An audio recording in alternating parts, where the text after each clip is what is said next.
J'aimerais introduire à ce propos, pour caractériser le langage, la langue de Fourier, une expression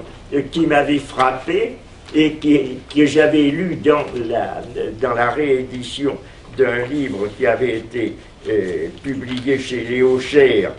en 2004, et qui est de Arnaud Bertinac, qui traduit d'une façon imaginaire, peut-être comme l'a fait Italo Calvino aussi à l'égard d'un certain nombre de textes imaginaires, qui s'appelle La déconfite gigantale du sérieux, attribuée à un Pietro di Vaglio qui vivrait au début du XVIIIe siècle et qui a participé à des groupes de révolutionnaires de l'Italie romantique. Déconfite gigantale du sérieux, l'expression même qui est faite avec des néologismes, des termes totalement construits, fait penser à cette possibilité de reconstruction, de travail de la langue, d'invention faite sur la langue qui était propre à la pensée et à la littérature rabelaisienne du XVIe siècle et qui est devenue, à partir du XVIIe, de la réforme classique, tout à fait impossible. La langue est devenue, je disais tout à l'heure, mot d'ordre, elle est devenue ordre dicté par les pouvoirs politiques, justement, de la société civilisée. Elle est devenue quelque chose dans lequel il est impossible d'introduire des modifications à loisir. Or, cette déconfite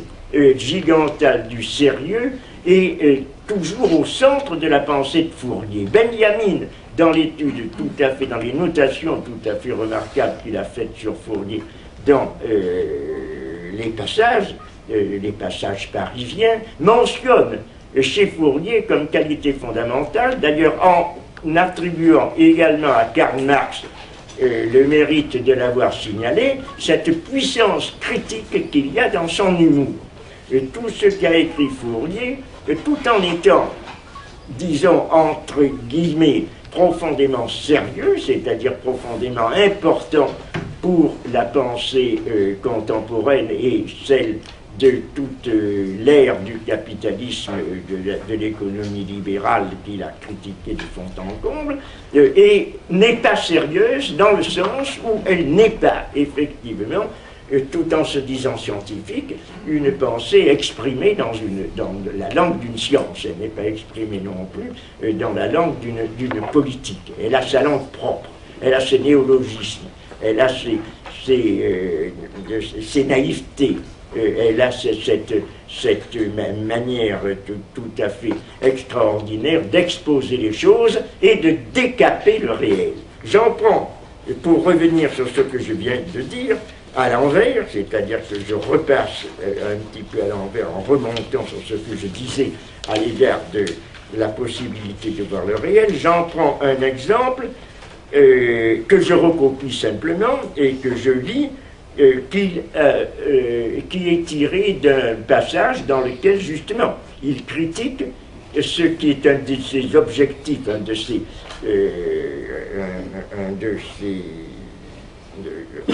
une de ces têtes de turc, on pourrait dire fondamentales, les mouvements, l'activité de la bourse, toute l'activité de ce capitalisme financier qu'il a bien vu être tout à fait fondamental lorsqu'il s'est installé au-dessus. Et pour contrôler toute la et pour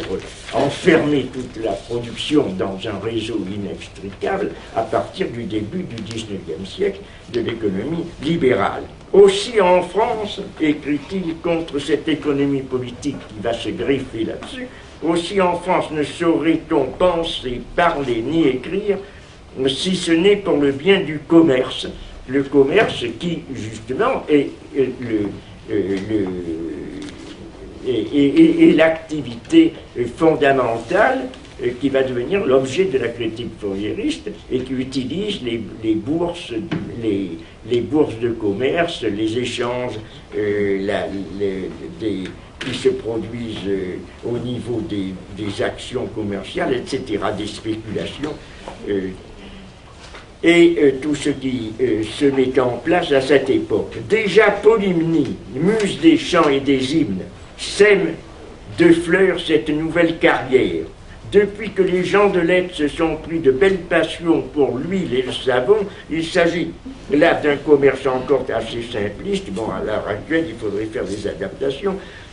nécessaires. Depuis que les gens de lettres se sont pris de belles passions pour l'huile et le savon, Polymnie a dû se familiariser avec l'épicier du coin.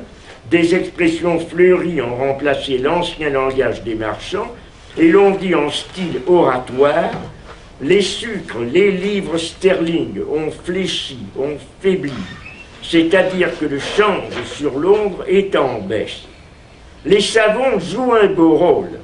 c'est-à-dire augmentent. Vous eussiez dit il y a quelques années, en parlant d'une troupe d'accapareurs, ces vampires ont causé par leurs sourdes manœuvres la rareté et l'enchérissement de telles denrées. Aujourd'hui, leurs menées sont un titre à la gloire et à la renommée. Et la renommée les annonce d'un ton pindarique en disant: un mouvement rapide et inattendu s'est fait tout à coup sentir sur les savons. À ces mots, il semble voir les pains de savon s'élancer au-delà des nues, tandis que les accapareurs de savon remplissent l'univers de leur nom. Quelque objet qui tienne au commerce, ne fût-il qu'un carteron de fromage, les philosophes font là-dessus des images et du sublime. Sous leur plume, un tonneau de rogome, c'est-à-dire une sorte de, je sais pas, de ratafia, de gomme, d'alcool bon marché, devient un flacon d'essence. Les fromages exhalent un parfum de rose et les savons effacent la blancheur de lys. La blancheur du lys. Toutes les fleurs de rhétorique contribuent puissamment au succès de l'industrie qui, de son alliance avec les philosophes, a recueilli ce qu'on en devait attendre, beaucoup de bruit pour peu d'effet. Et à un autre moment, il dit, je ne me rappelle plus exactement quelle est son expression, mais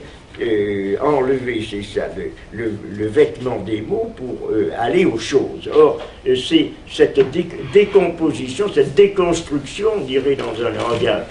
plus contemporain, du fonctionnement du commerce, du fonctionnement financier de la bourse, et une des bases de la critique fourriériste, par laquelle d'ailleurs on peut commencer à entrer dans dans la lecture, dans la pensée de Fourier, en lisant des passages qui peuvent être isolés comme les crimes du commerce par exemple, et qui peut nous initier à la démystification fourriériste, qui est tout à fait d'actualité dans la mesure justement où il va, et peut-être plus d'actualité encore même, ou tout au moins complétant cette actualité que le Capital de Marx, puisque précisément, dans un langage plus simple, il s'en prend à cette puissance du capital financier qui a rendu les processus de la production, de la distribution complètement invisible ou incompréhensible et secondaire. C'est une démystification de ce qui est érigé en science, une manifestation, une découverte du réel, si vous voulez, relativement à ce qu'il recouvre. De la même façon, on pourrait ajouter aussi, dans ce domaine, à ce qui a été l'œuvre de Fourier, quelque chose qui est passé sous silence par le capitalisme, par la critique du capitalisme, par le socialisme scientifique marxiste, c'est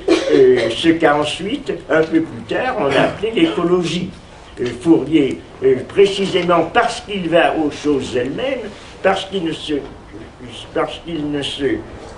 satisfait pas de cette mystification des mots, de ce langage de bois qui se cache sous le terme de production, accroissement de la richesse des ressources, découvre le premier que cette richesse nationale cache la pauvreté du plus grand nombre, et que d'autre part, elle est faite avec des moyens qui conduisent à la détérioration de la planète, la détérioration des sols, la détérioration des climats. Donc la responsabilité de la société humaine dans la détérioration de la Terre est une des parties très importantes de l'œuvre de Fourier. Mais nous abordons là précisément, et je vais terminer là-dessus, à cette extension qu'il faut donner à Fourier, à cette notion du domestique. Ce domestique, c'est ce qui concerne d'une façon matérielle, d'une façon sensible, tout ce qui intéresse les ressources, la manière de cultiver, la manière de consommer. C'est ce qui également concerne la vie humaine dans ses relations, dans son affectivité, et en particulier tout le domaine de la sexualité, des relations amoureuses et sexuelles, le domaine des amours, qui, par les politiques, a